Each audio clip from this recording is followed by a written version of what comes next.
This is Beyond a Reasonable Doubt with your hosts, Mark Garrigus and Adam Carolla. Yeah, get it on. Got to get it on. No church, we're going to get it on. Welcome to the best 15 minutes or so in the universe. It's Beyond a Reasonable Doubt.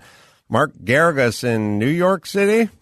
I'm in New York City. And by the way, for those of you who thought Adam and I would stop Beyond a Reasonable Doubt, apparently there's a great demand for a little Beyond a Reasonable Doubt. Have you noticed this? Yeah, it's your little reasonable doubt booster shot in the middle of the week. So let's get to it. What's on your mind?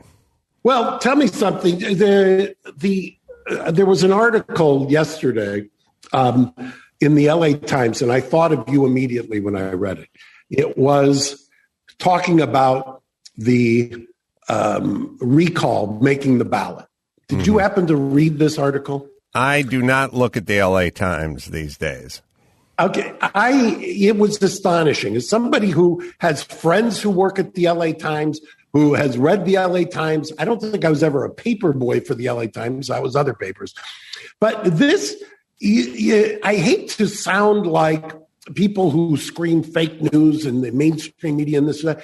This was a propaganda piece. I mean, maybe Gary could bring it up. I didn't send it to him, but it was astonishing to me.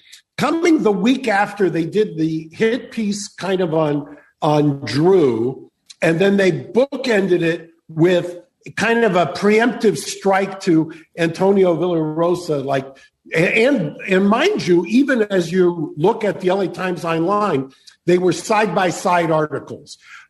Basically, some guy from Binghamton, New York, which I know well, because it's near Deposit, and a guy who does not live in downtown LA commenting on Drew's bona fides on homelessness, and then telling Villarosa basically, you better not run. And then this one announcing the recall movement as if it's completely spearheaded by right-wing lunatics, is rather insulting to me as a bona fide, certified, whatever you want to call me, anarchist lefty, whatever name you want to throw at me.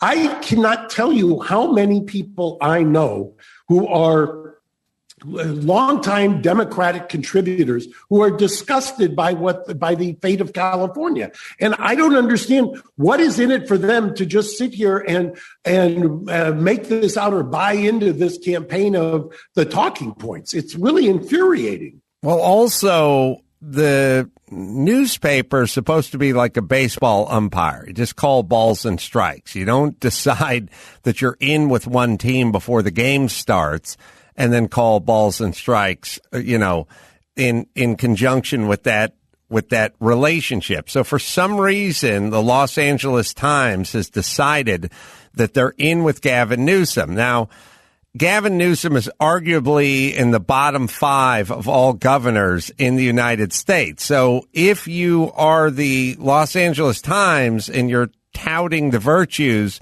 of Gavin Newsom, it's stupid or liar.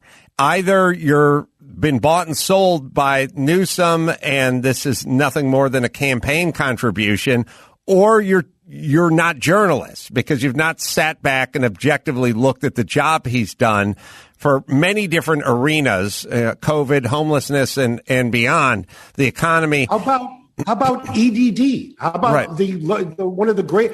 Any other politicians, that would have been disqualifying in and of itself. How in the world do you let that scandal just run its course? How in the world do you say that what he's done on COVID, just taking a clinical look at everything that he did, that wasn't grounds? And what are you going to say now? All of a sudden, you're going to worry that a special election is going to cost all this money, and that we should just wait and throw him out of office a year from now, as opposed to now? It's really somewhat infuriating and diminishes. I don't know. It's like basically a forearm shiver to those of us who try to adhere to this idea of Yes, both sides can have good ideas, and this is not kind of telling me to get in line, basically, because I'm going to be characterized otherwise as parroting Trumpian doctrine is really somewhat obnoxious. Well, yeah, it's a QAnon conspiracy, the whole recall. And you asked me at the top, have I seen the Times? And I say, no, I don't read the Times because I know where they stand. And you're not supposed to know where a newspaper stands. You're supposed to get the news from a newspaper. All right, so moving on to the legal matters at hand. What stories are you looking at?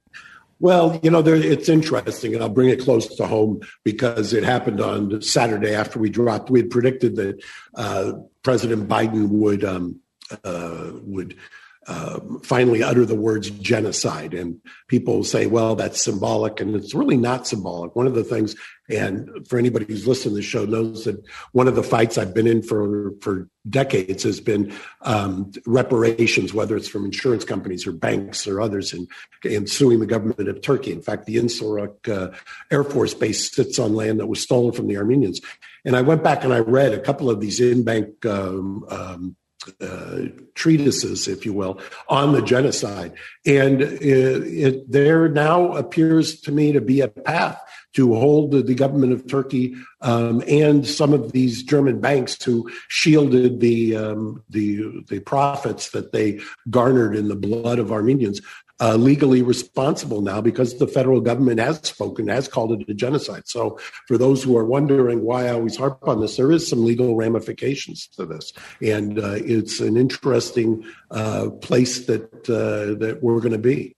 So it was all the presidents, I guess, promised that they would call it Armenian genocide, but they never did, and Biden's the first one who has. Is that correct? Yeah, not only that. I mean, for those of you who say I've never complained about a president before, that's not true. I speak every year at Times Square, and I called out Obama. Obama as a Senate, when he was a state senator and a senator, U.S. senator, claimed, and during the election claimed he was going to call it a genocide. Samantha Power, who is back in the administration, back in 2018, told Podcast America was one of her greatest regrets that she did not, or that she allowed the Obama to water it down and call it Medziergan as opposed to Armenian genocide. So he promised and he did it. And so I give him credit for everybody who says whatever they want to say about him. Unlike a lot of politicians, he promised something and he came through and he did it.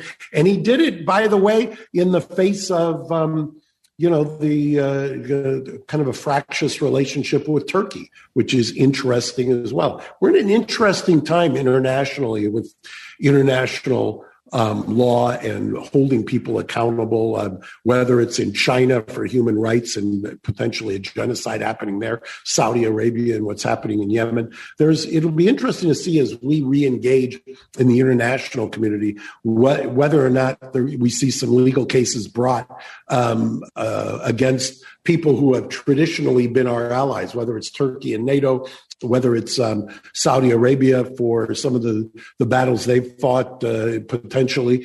It's a fascinating time in the world. Well, Saudi's 9/11, and we've not been much help to American families that want to go after the Saudi government who think they're in cahoots on 9/11. Other cases going on in the United States. Well, as predicted, Harmeet filed her case on Monday. Did you see that? Yeah, James O'Keefe. Yeah.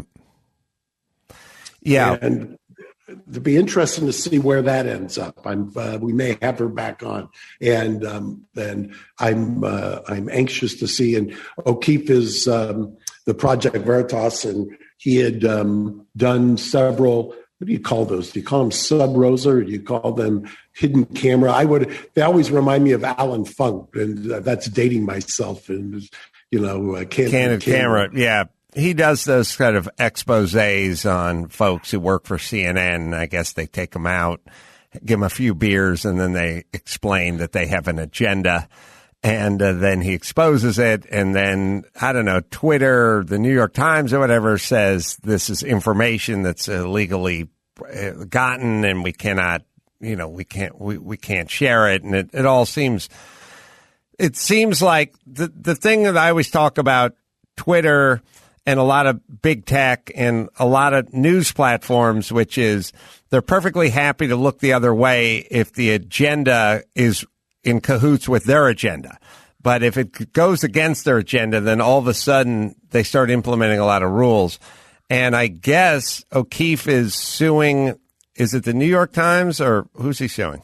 I believe he is suing the New York Times. His latest suit is against, I think he's also suing Twitter, but his latest suit is against CNN. And it's interesting. He's suing them because they reported that Twitter kicked him off their service for spreading misinformation, when in reality, Twitter has said that their reasoning for kicking him off the service is because he was creating fake accounts and using them to manipulate his main account.